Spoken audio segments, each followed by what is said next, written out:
एक दो हम भी पा लिए हैं। बहुत आप लोगों के भोग अच्छे होते हैं और यहाँ के जो भी भैया कारीगर होंगे, कानवानपुर उन्नाव सब खाने पीने के लिए फेमस है। ब्रज में जैसे लोग लस्सी और चाट फुल्की खाते ही रहते हैं ना, वैसे यहाँ भी मीठा हमेशा खाना ही चाहिए। मीठे खाते रहे, मीठा मीठा बोलते रहे, राधे राधे बोलना पड़ेगा। तो इसलिए अच्छा, एक जगह हम ऐसे कहीं कथा कर रहे थे, हमने कोई चीज कह दी, कल से जितने लोग थे वो वही लेकर के पहुंच गए। लीजिए महाराज जी पाइए, कल आपने बोला था। तो कल सब लोग लड्डू लेके मत पहुंच जाना, ठीक है? आपका खुद ही भोग यहाँ इतना चढ़ जाता है कि हम कितना भी खाएं वो खत्म नहीं होने वाला है, बट भी जाता है, फिर भी बच जाता है। तो एक बार अपने लिए जोरदार तालियां सभी भक्त यहाँ बजाएं। हम तो चाहते हैं आप भी इसी लड्डू की तरह अपने जीवन में नरम रहे, मीठे रहे और आप भी आनंद लेते रहे और उस लड्डू का जो प्रसाद पाए उसके भी जीवन में आनंद बरसता रहे, गोविंद की कृपा बनी रहे। तो आइए जरा मैया के लड्डू पे आ जाए। हमारे लड्डू तो हम खा ही लिए, माता जी के लड्डू है के गायब? भगवान बोले देख लो मैया, गणेश जी का पेट देखो, यही खाए होंगे। अरे बोले ना ना लाला, ये कैसे पाएंगे? गणेश जी कहते हैं प्रभु जी, माँ ने इतना ढक के लड्डू को रखा ना कि मुझे पता ही नहीं चला लड्डू लाल हैं कि पीले हैं, किस रंग के हैं, और आप कह रहे हो कि हमने पा लिया। सुखदेव जी कहते हैं कि परीक्षित, सच तो यही है, जिस वस्तु का भगवान भोग लगा देते हैं, जो वस्तु भगवान ग्रहण कर लेते हैं ना, उस वस्तु का भोग पूरी त्रिलोकी कर लेती है। जब भगवान तृप्त हो गए तो सारी दुनिया तृप्त हो जाती है।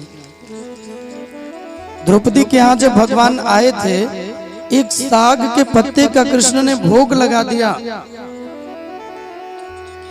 तो दुर्वासा जी के 10,000 जो चेले थे, उन 10,000 शिष्यों का पेट बिना खाए ही भर गया। तो जिस वस्तु का भोग भगवान लगा देते हैं, प्रभु जी पा लेते हैं, वो वस्तु अपने आप आनंद में हो जाती है।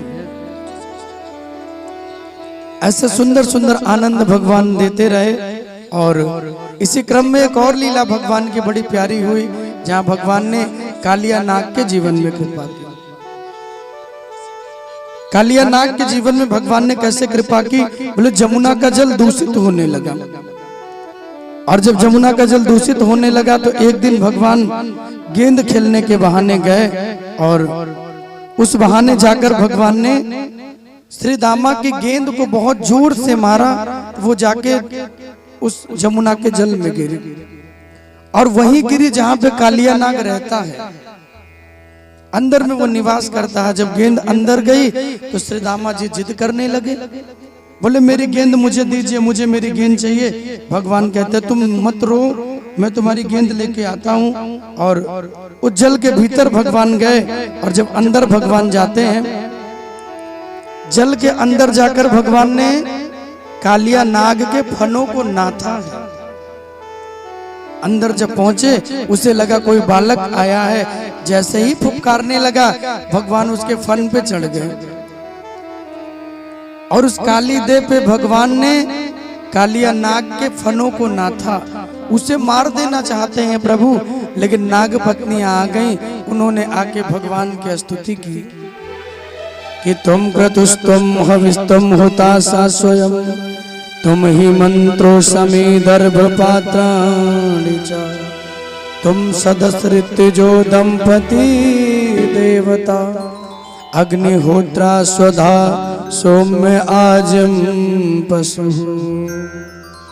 मारना चाहते थे भगवान, लेकिन नाग पत्नियां आई और उन्होंने आकर के प्रभु से प्रार्थना की, बोले आप मेरे पति को छोड़ दीजिए, हम निवेदन करते हैं ये जमुना के जल को छोड़ के चला जाएगा। भगवान कहते हैं कि देवियां तुम्हारे कहने पर हम इनके प्राण छोड़ रहे हैं, लेकिन ये शर्त है जमुना के जल को छोड़ के इन्हें जाना पड़ेगा। कालिया नाग ने कहा प्रभु मैं रहूंगा कहाँ? तो रमण द्वीप पे भगवान ने उनको निवास दिया, बोले तुम जाओ वहां निवास करो। कालिया नाग के फनों को भगवान ने नाथ कर उनकी पत्नियों के कहने पर उनके प्राण को छोड़ा है। रमण द्वीप में भगवान ने निवास दिया, गेंद लेके आए, सारे ग्वाल बाल प्रसन्न हो गए। क्योंकि उसे जमुना के जल में वो अपने विष को छोड़ता है। छोटी छोटी गैया, छोटे छोटे ग्वाल बाल